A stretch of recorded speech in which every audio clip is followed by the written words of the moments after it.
Factorise each of the following expressions. आज हम लोग करेंगे क्वेश्चन नंबर 7 ऑनवर्ड्स। ठीक है। हेलो एवरीवन, मैं हूं भारती जायसवाल और हम लोग कर रहे थे फैक्टराइजेशन चैप्टर क्लास 8 का आर.डी. शर्मा की बुक से और एक्सरसाइज 7.4 कर रहे हैं हम लोग। इसके पहले वाले वीडियो में हमने 6 क्वेश्चन सॉल्व कर लिए थे। आज हम करेंगे क्वेश्चन नंबर 7। करना क्या है, हमें factorise each of the following expressions factorise करना है। और आप इससे पहले बहुत बेटर समझ चुके हैं कि कैसे फैक्टराइज करना है बाय ग्रुपिंग द टर्म्स, और उसी मेथड से हम आज भी करेंगे। ठीक है, चलिए देखते हैं। यहाँ पर देखिए, यहाँ पर भी x है, यहाँ भी x है और इधर y है और y है, मतलब हम इन दोनों को ग्रुप कर सकते हैं। ठीक है ना, तो चलिए कर लेते हैं ग्रुप।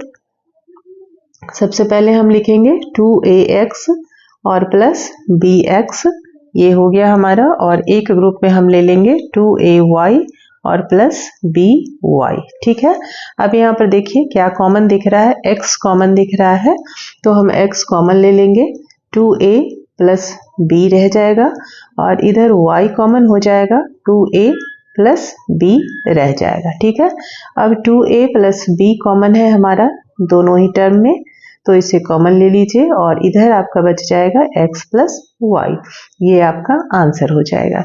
इसी को आप दूसरे मेथड से, मतलब मेथड तो यही रहेगा लेकिन ग्रुपिंग आप चेंज कर सकते हैं।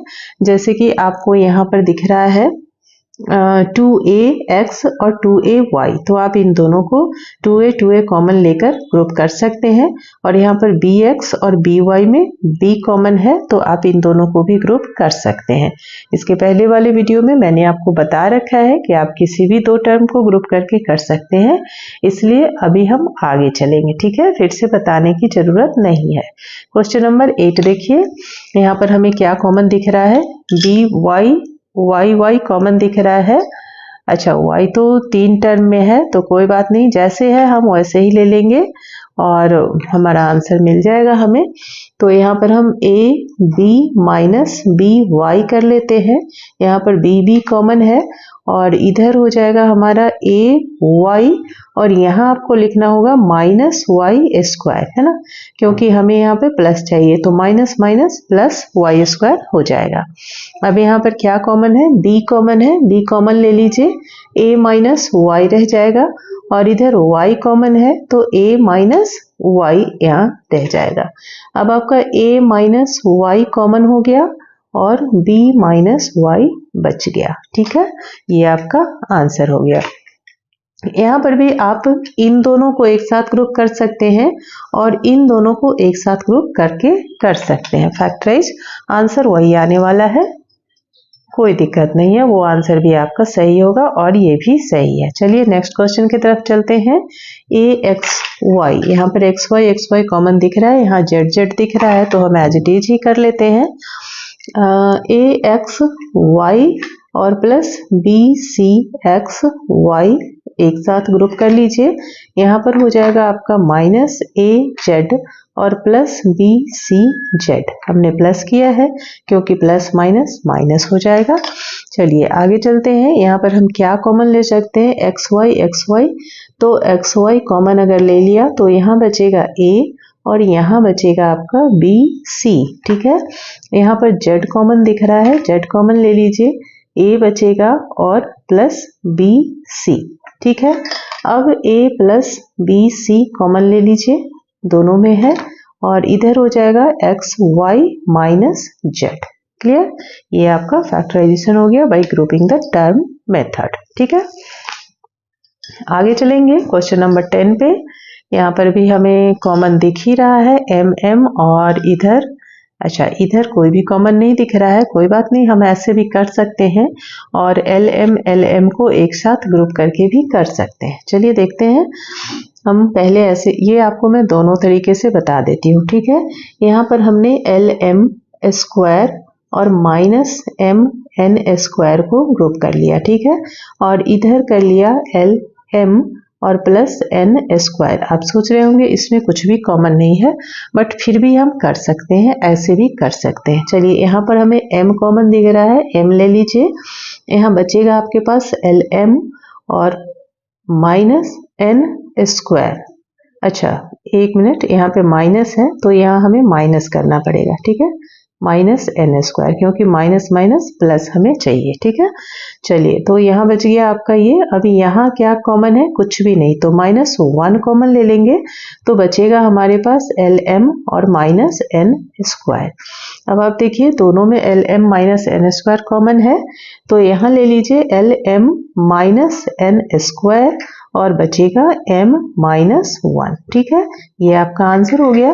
नेक्स्ट मैं करके बताती हूँ आपको दूसरे टर्म्स को ग्रुप करके, एल एम और एल एम इसको कर लेते हैं एक साथ। तो यहाँ हो जाएगा आपका L M square minus L M, इन्हें ग्रुप कर दिया, और इधर हो गया माइनस एम एन स्क्वायर और माइनस ही एन स्क्वायर करना पड़ेगा क्योंकि minus minus plus N square हमें चाहिए, ठीक है। तो अब यहाँ पे आप कॉमन ले सकते हैं एल एम, तो बचेगा आपके पास m माइनस वन, और यहाँ आप कॉमन लेंगे एन स्क्वायर, तो बचेगा m माइनस वन। क्लियर? अब देखिए m माइनस वन कॉमन हो गया और इधर बचा हमारे पास क्या? L M minus N square. देख सकते हैं आप आंसर सेम है, केवल ऑर्डर चेंज है। तो मल्टीप्लिकेशन में ऑर्डर चेंज भी रहे तो कोई बात नहीं है, 2 इंटू 3 कीजिए या 3 इंटू 2 कीजिए, बात तो एक ही है ना। चलिए, बाय मिस्टेक हमने क्वेश्चन रिपीट कर दिया था यहाँ पर, तो 11th नंबर क्वेश्चन आपका ये है, हम ये करेंगे अभी।